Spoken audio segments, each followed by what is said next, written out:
salafi itu diistilahkan bagi teman-teman kita sekarang yang menyebarkan sunnah, karena sering kali mengatakan kembalilah kepada pemahaman salaf. Salaf itu maksudnya sahabat, tabi'in, itu kan yang orang mendahului kita dulu. Karena banyak orang, hampir semua kelompok Islam sekarang ini mengatakan saya juga berpegang pada Al-Quran dan Sunnah, termasuk orang-orang liberal tuh yang mengatakan boleh nikah lintas agama lah, semua orang bisa masuk surga. Itu beristidlal dengan Al-Quran, mengambil dari Al-Quran, dipotong-potong ayatnya. Kenapa? Karena ayat Al-Quran dan hadis Nabi SAW tidak difahami seperti pemahaman sahabat, gitu kan? Ayat Al-Quran turun dan hadis Nabi SAW disebutkan di hadapan para sahabat, mereka menyaksikan itu, dan sering kali terjadi di kasus mereka, kasus rumah tangga mereka, peperangan mereka dengan orang-orang kafir, gitu kan, haji dan umroh mereka, ya ini semua turun di kalangan sahabat. Jadi untuk memahami agama ini dengan benar, itu kita harus mengikuti pemahaman para sahabat. Maka itu diistilahkan dengan kaum salaf yang telah mendahului kita. Nah, sering kalau ada ucapan kaum salaf dikatakan oh ini kelompok salafi, gitu kan, kelompok salafi. Dan orang-orang yang sebenarnya mengatakan kelompok salafi lah, kelompok wahabi lah, atau apa saja namanya, itu hanya orang-orang yang membenci sunnah Nabi SAW sebenarnya. Ya, kalau dia hadir di pengajian sekali saja, dia akan dengarkan ternyata kalau Allah, kalau Rasul, Allah berfirman, Rasulullah bersabda, penanggapan sahabat seperti ini. Nggak ada sesuatu dari ini pendapat saya ya, ini pendapat kiai saya ya. Saya tantang Anda, pernahkah saya mengucapkan ini pendapat kiai saya? Pernahkah saya mengatakan ya ini pendapat saya dalam hukum syar'i ya? Tapi kalau misalnya saya ditanya pribadi tadi kenapa tidak ikut politik, saya mengatakan ya itu pilihan saya pribadi, gitu kan? Itu secara pribadi, pilihan, opsi. Tapi tidak saya bahasakan dalam hukum syar'i. Seperti itu. Jadi itu sebenarnya bukan pemahaman. Itu cuma karena ada ucapan seperti itu. Apakah Ustaz seseorang yang termasuk dengan aliran salafi tersebut? Ya Allahu alam. Saya tidak tahu. Kalau orang bilang Ustaz Khalid salafi, ya biarin aja dia ngomong salafi. Orang mau bilang saya wahabi silakan, mau bilang aliran apa saja silakan. Yang penting kalau Anda dengar ceramah saya di YouTube, di web, di ceramah ini, kalau Anda hadir, selalu yang saya sampaikan kalau Allah, kalau Rasul, Allah berfirman di ayat ini, surah ini, ya ini Rasulullah SAW bersabda, inilah yang saya ikuti. Ini setahu saya ini pemahaman agama Islam. Saya nggak pernah tahu ini ada aliran apa di sini, dan saya tidak pernah membawa nama aliran, tidak pernah membawa nama seseorang tokoh, nggak pernah. Yang saya tahu adalah Allah berfirman, Rasulullah SAW bersabda, ini pemahaman para sahabat. Hadis yang sahih mendukung kita untuk bersatu. Hadis yang palsu menyuruh berselisih, mana yang harus diikuti? Ini nggak apa-apa, berselisih pendapat nggak masalah. Subhanallah, wahyu jelas. Apa kata Nabi SAW waktu beliau sebelum meninggal?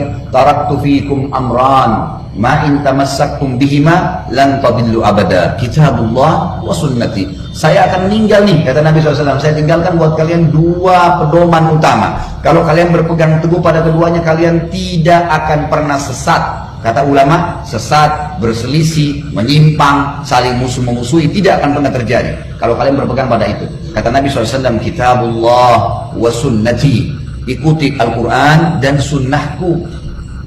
Lalu hadis yang sahih yang jelas sekali. Kata Nabi SAW, Yahudi terpecah menjadi 71 golongan. Hati-hati, nanti akan ribut tuh mereka. Nasrani juga 72 golongan. Sayangnya, kalian juga akan terpecah menjadi 73 golongan. Lebih banyak lagi. Kalau kata Nabi SAW, yang 73 itu, yang Yahudi Nasrani sudah pasti masuk neraka. Yang 73 pun dari kalian akan masuk neraka semua tuh.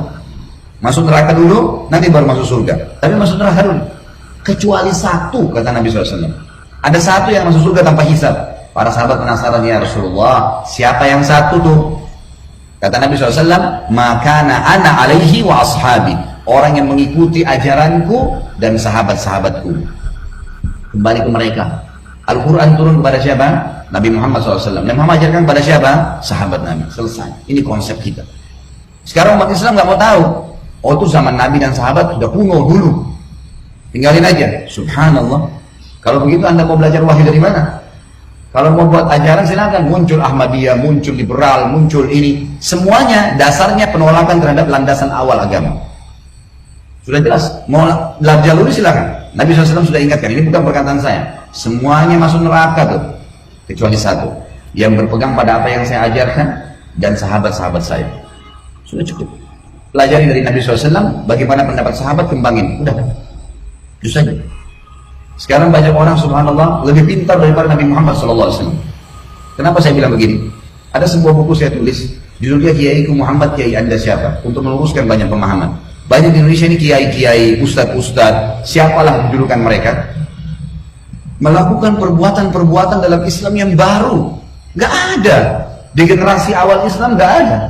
Enggak Nabi contohin, enggak sahabat contohin. Mereka ngarang-ngarang. Ditanya, kenapa Anda lakukan itu? Adakah contohnya? Enggak ada sih. Terus kenapa? Kan baik. Kan bagus. Kan ini syiar. Alasan beragam macam. 1001 alasan dicari. Bukannya, oh iya, tidak ada landasan. Tadi ingat hadis Nabi, 2 pedoman, Al-Quran dan Sunnah. Ada landasannya nggak? Ada ayatnya nggak? Ada hadisnya nggak? Pernah disampaikan nggak? Nggak ada. Mereka sendiri ngakuin nggak ada. Baik, kenapa dilakukan? Bagus, baik, gitu ya. Syiar. Ini berarti sama saja dia mengatakan, maaf Rasulullah, saya lebih ngerti daripada Anda. Kalau Rasulullah SAW nggak contohin terus dia mau kerjain gimana? Hanya alasan baik. Bayangkan kalau semua orang beralasan ini baik, ini syiar, lalu mereka mau leluasa melakukannya. Kira-kira yang tertinggal dari agama apa? Nggak ada lagi. Sudah nggak murni dan diwahyu itu. Padahal ingat sabda Nabi tadi awal saya sebutkan, 2 pedoman. Kalau kalian berpegang teguh pada keduanya, tidak akan pernah sesat, tidak akan susah. Ini Nabi waktu mau meninggal disampaikan, sallallahu alaihi wasallam.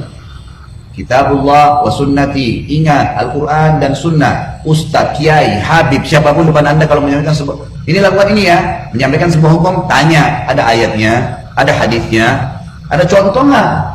Kalau ada kerjain, silakan. Kalau nggak ada, untuk apa dibumbu-bumbuhin? Untuk apa? Dengan alasan syiar. Banyak yang disunnahkan yang bisa kita syiarkan. Banyak. Pada hari ini banyak muslimin yang merayakan hari lahir Nabi SAW. Diingatkan, Nabi tidak pernah contohin saudara. Nabi gak pernah merayakan hari lahirnya. Sahabat juga gak pernah ngerayain. Dan munculnya tahun 230 Hijriyah nih. Di zaman kerajaan Fatimiyah, dirayakanlah. Mereka punya 6 macam maulid waktu itu. Maulidnya Nabi Muhammad SAW. Hasan, Husain, Fatimah, Ali. Dan juga raja mereka. Dan sampai sekarang di Iran masih dilakukan tuh. Mereka berfaham Syiah. Mereka mengambil dari wilayah Bizantium. Orang-orang Nasrani merayakan hari lahirnya Nabi Isa AS. Tarik juga nih ke Islam. Baik, Rasulmu, Nabi Muhammad SAW, kiaimu, utusan Allah, gak pernah ngerayain tuh. Kenapa kamu lakukan? Syiar. Syiar, kan bagus. Kita kan baca salawat, saudaraku. Salawat yang Nabi SAW ajarkan sudah ditentukan. Bentuknya, kapan dibaca. Dibaca misalnya habis azan, gitu kan. Habis azan kata Nabi SAW, kalau kalian dengarkan muadzin, ikuti apa yang diucapkan dan bacalah salawat untukku. Kalau kita baca, begitu ingin membaca doa, membaca bismillah, alhamdulillah, wassalatu wassalamu ala rasulillah, menutup doa, masuk masjid, luar masjid, ada tempat-tempat yang sudah ditentukan. Pada hari Jumat disuruh perbanyak. Sudah ada, syiarkan tuh. Yang sudah Rasulullah SAW ajarin, syiarkan, silakan.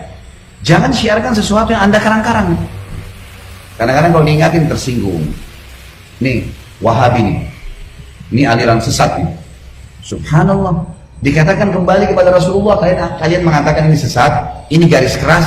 Kita sedang menjaga masjid ini, kita jaga bangunannya. Jangan ada yang coret ya. Ini panel listrik di sini, ini pencet. Ini ruangan khusus pengurus, jangan masuk ya. Ini sound system, jangan sembarangan orang yang pegang ya. Peraturan, datang rapi, sholat. Ada sesuatu yang kurang nyaman disampaikan pada panitia. Hanya gitu kok, untuk jaga kemurnian Islam.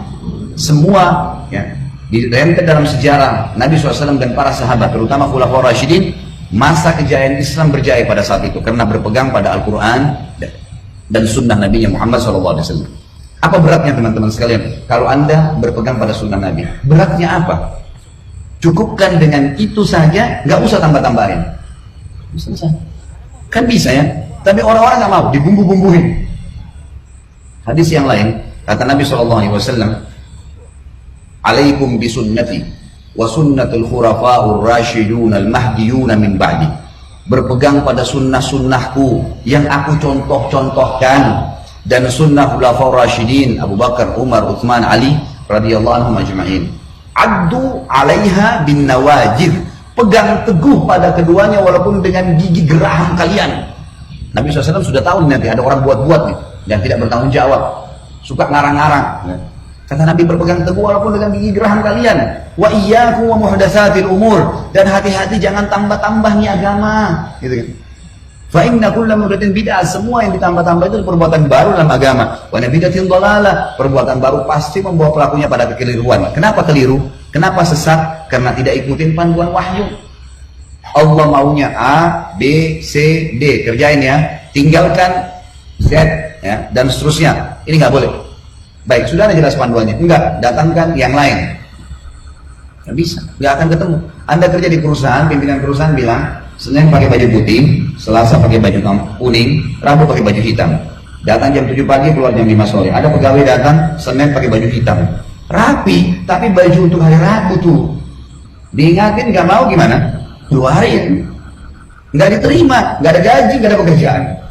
Bahkan dengan peraturan perusahaan, itu baru peraturan perusahaan, apalagi peraturannya Rabbul Alamin, Tuhan alam semesta. Kenapa sih sekali lagi kalau kita berpegang pada sunnah Nabi SAW, cintai beliau dengan setulus-tulusnya, pertahankan agama ini apa adanya, kan cukup. Bapak Ibu sekalian, yang diperintahkan saja oleh Nabi SAW sudah luar biasa, padat, ya. Kalau mau yang panjang pun ada yang panjang. Pas bangun azan subuh, ada namanya sunnatul fajr antara azan dan subuh. Kemudian ada sholat fajr. Kemudian ada sunnah Nabi SAW duduk sampai syuruk berzikir pagi. Syuruk ada sholat 2 rakaat, pahalanya sama dengan haji dan umrah, sempurna, sempurna, sempurna. Istirahat sebentar, ada duha. Dari 2 rakaat sampai 12 rakaat. Baik, setelahnya istirahat sebentar ada duhur. Qobliyah duhur 4, duhurnya 4, ba'diyah duhur 4. Sebentar istirahat, ada qobliyah asar 4, ada asar 4 rakaat, ada zikir sore. Nah, tidak ada ba'diyah habis asar. Sebentar istirahat ada maghrib, qobliyah maghrib 2, maghribnya 3, ba'diyah maghribnya 2. Sebentar istirahat ada qobliyah isya 2, ada isyanya 4, ada ba'diyah isya 2. Sebentar istirahat tahajud 8 rakaat dan 3 rakaat witir. Setelah kembali lagi ke azan subuh. Ada waktu nih untuk buat-buat ibadah lain. Ini baru yang ini nih, belum kita bicara zikir yang Nabi SAW ajarkan, baca Al-Quran, jenguk orang sakit, mengurus jenazah, ya, bakti dengan orang tua, hadir di majelis ilmu. Ada banyak perintah Nabi SAW yang jelas dalilnya. Kerjain itu, rutinkan sampai mati, insya Allah masuk surga. Terus ngapain nambah-nambah nih saudaraku? Ini kadang-kadang kalau diingatkan, wah ini garis keras, wah ini begini, wah ini begitu. Subhanallah, kami pasti akan ingatkan Anda. Kenapa? Karena kalau dibiarkan menjadi penyebab datangnya bencana umum. Ini bahaya. Kalau kita biarkan orang-orang yang leluasa melakukan perbuatan-perbuatan salah yang Allah Azza wa Jalla tidak perintahkan, Rasulullah SAW sebagai utusannya tidak mengajarkan, maka akan menjadi bencana umum.